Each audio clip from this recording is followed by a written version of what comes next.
Practice 10-5, graphing square root functions. So if you remember a few lessons back when we graphed quadratic functions, anytime you have y equals x squared, you kind of have a U shape, like a parabola. When you graph a square root function, so instead of x squared you have square root of x, it's going to look like this parabola turned on its side, except without the bottom part, because you cannot have negative numbers inside of a square root sign.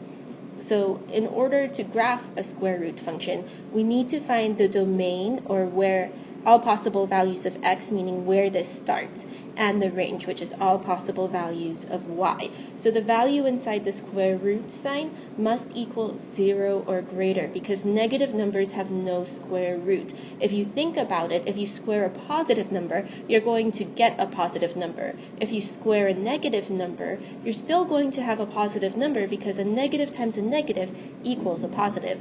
So in order to find the domain, what we are going to do is set the inside portion of this square root sign greater than or equal to 0, and then you solve for x, or get it all by itself on one side of the sign. So you're going to add 7 to both sides.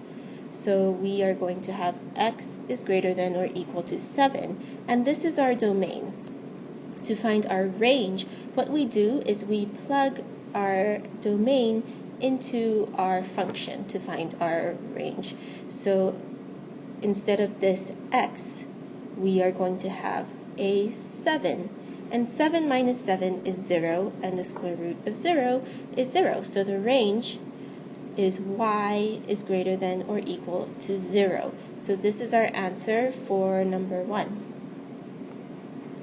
For number 4, once again, we want to set the inside greater than or equal to 0. So we're going to say x plus 8 is greater than or equal to 0.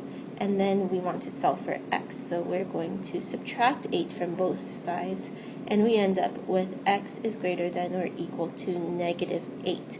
Now we want to take this number and plug it back in here to find our range. So we have y is greater than or equal to square root of negative 8 plus 8, which is the square root of 0, which is just 0. So our range is y is greater than or equal to 0. And our domain is x is greater than or equal to negative 8. So this is our answer. So now we actually want to try graphing it. So once again, the first thing we want to do is find our domain and range. So to find our domain, we just set this inside part greater than or equal to 0, so x is greater than or equal to 0. And that's it. That's our domain. We didn't have to do anything fancy. To find our range, we're going to plug this back into the square root sign. So we have y is greater than or equal to square root of 0 minus 12, which is just 0 minus 12. So we have y is greater than or equal to negative 12. So what that means is that when we try to find our coordinates, we're never going to use numbers that are less than 0, because we can't square root a negative number. So in our x box, we are just going to use all perfect squares, because we don't want to put in any number that isn't a perfect square in here, because then we're going to get a funny number. If you put in 2, like x equals 2, square root of 2, and we have to subtract 12 from that, we're going to end up with an irrational number, and that's going to be difficult to graph. So we're just choosing all perfect squares, 1, 4, 9, and plugging it into here to find our y coordinates. So we have 0, negative 12, 1, negative 11, 4, negative 10, so that's about here, and 9, negative 9. So 5, 6, 7, 8, 9, negative 9.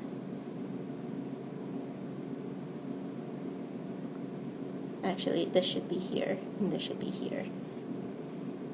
So I'm going to erase that, and we're going to draw our graph. So this is kind of what it looks like. It's going to be a bit curved, and as it goes on, it gets a little flatter. Okay, so that is number 7. Number 10, we have square root of x plus 7 minus 6. So we're just going to set the inside of this greater than or equal to 0. We're not going to do the outside part. That has nothing to do with our domain. So we are going to say x plus 7 is greater than or equal to 0. We're going to subtract 7 from both sides.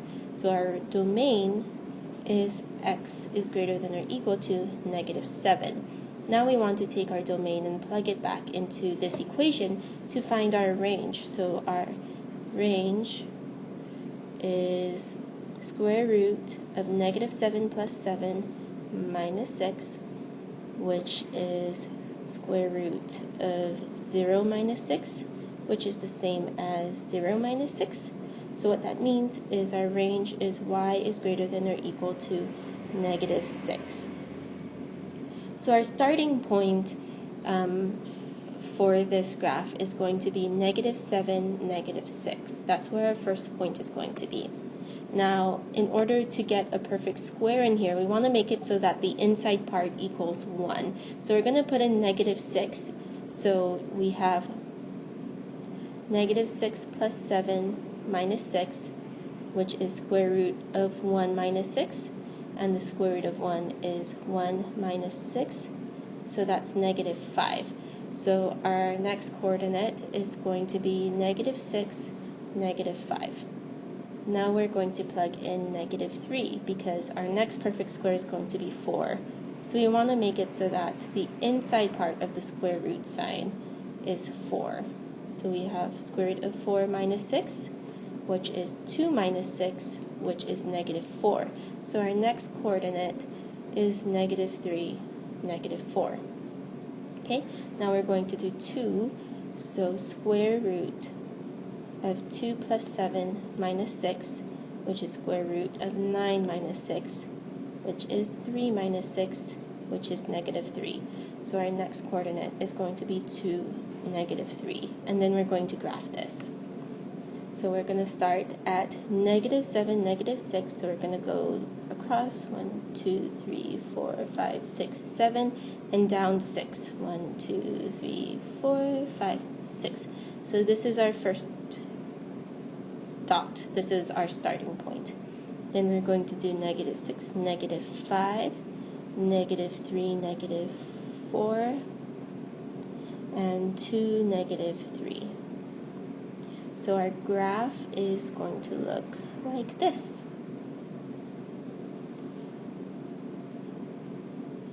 Okay, so now we want to, for number 13, describe how the graph of each function relates to the graph of y equals the square root of x.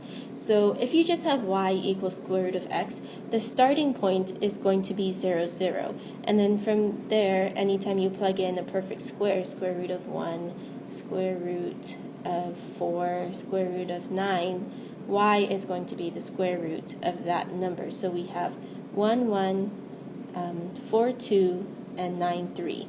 And this is the square root of x. So if we want to say square root of x minus 9, and this number is on the outside of the square root sign, this tells you how far up or down this function travels. So since this is minus 9, the starting point is going to go down 9 spots. 1, 2, 3, 4, 5, 6, 7, 8, 9. And it's just going to look exactly the same, just further down. So all you're going to say is it goes down 9. And this is your answer. So anytime you add or subtract a number on the inside, it changes how far sideways it travels. So if you have plus 11 over here, if you think about it, you have x plus 11 is greater than or equal to 0, and you subtract 11 from both sides. You have x is greater than or equal to negative 11. That means our starting point moves over 11 spots. 4, 5, 6, 7, 8, 9, 10, 11. So it's going to look like this. So we're going to say it moves left 11 places. Okay, and that's number 16. And that is it for graphing square root functions.